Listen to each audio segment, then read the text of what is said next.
Ce jour-là, 9 août 2000, le mouvement de libération du Congo MLC de Jean-Pierre Mbemba coule les ferries qui transportent des centaines d'hommes de la 10e brigade d'élite de Laurent Désiré Kabila. Stimulé par cette victoire, Jean-Pierre Mbemba menaça de marcher sur Kinshasa. Depuis la signature de l'accord de cessez-le-feu de Lusaka en juillet 1999, les différentes forces engagées dans les conflits congolais s'étaient heurtées sur tous les fronts. Partout, des combats moins convictionnels étaient à déplorer. Dans l'Équateur, les forces du mouvement de libération du Congo MLC en sigle de Jean-Pierre Mbemba avaient marché vers l'ouest de l'avant contre-offensive répétée des forces armées congolaises FAC de Laurent Désiré Kabila. Sur les fronts du Kasaï central, les Rwandais s'étaient accrochés avec leurs opposants pour resserrer les Taous autour de Mbujimaï. Sur les fronts du sud du Katanga, les FAC et leurs alliés avaient plusieurs fois tenté une percée vers le lac Tanganyika et vers le Kivu. Dans le Kivu oriental, les agents de Kinshasa avaient encouragé la résistance contre l'armée patriotique rwandaise, APR en sigle, et cherchaient à menacer le territoire rwandais lui-même. Armés en conséquence par Laurent Désiré Kabila, les interhonteux s'étaient renforcés. Enfin, le milice Maï-Maï d'origine plus traditionnelle qui proliférait dans la région depuis l'accord de Lusaka avait également profité de la situation. Les MLC n'étaient qu'un groupe hétéroclite de 154 combattants, comptait à ces jours-là en août plus de 6000 hommes. Le MLC contrôlait désormais l'essentiel de la province de l'Équateur grâce au soutien constant de l'Ouganda. Les troupes du MLC avaient poursuivi leur avancée jusqu'à menacer la ville stratégique de Bandaka. Sur le fleuve Congo, la chute de cette ville se situe à l'embouchure de la rivière Riki et de ses affluents navigables, risquait d'entraîner l'effondrement des forces armées congolaises et des forces alliées dans tout le nord du pays. En outre, les ferries et l'aérodrome, s'ils étaient épargnés par les combattants, serviraient de tremplin vers Kinshasa qui n'était qu'à quelques jours de navigation. Depuis l'accord de Lusaka, Laurent Désiré Kabila avait lancé des offensives d'envergure en Équateur, les longues de Lubangi.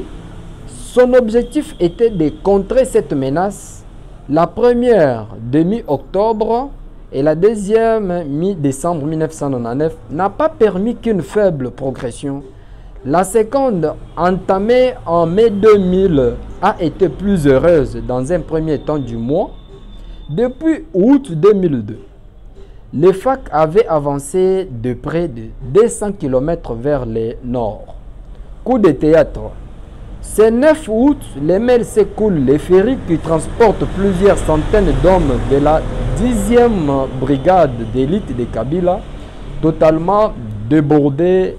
La résistance des forces armées du Congo affaiblie et avec l'appui de l'artillerie de l'APDF de Mbemba remplie sur le terrain. Stimulé par ces victoires, Jean-Pierre Mbemba menaça de marcher sur Kinshasa.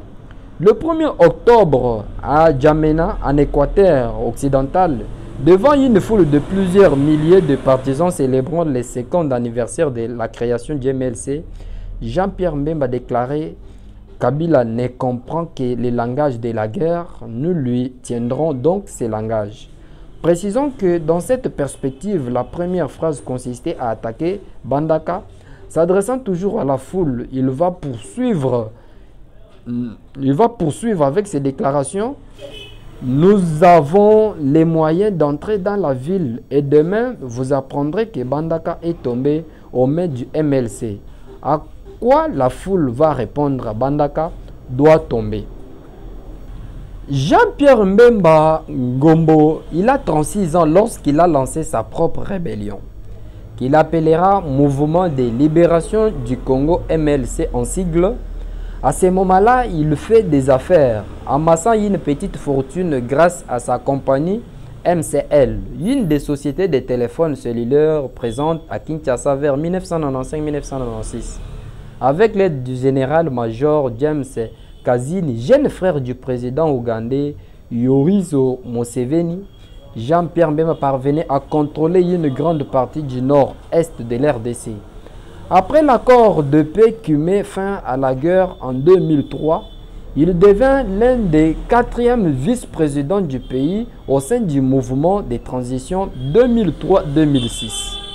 Arrivé deuxième lors de l'élection présidentielle de 2006, il devient sénateur avant de quitter le pays et de se faire arrêter en mai 2008 par la Cour pénale internationale qui l'accusera de crimes graves commis en République centrale. En juin 2018, la chambre d'appel de la CPI décide d'acquitter Jean-Pierre Mbemba des charges de crimes de guerre et de crimes contre l'humanité. Il rentre alors au pays en avril 2023.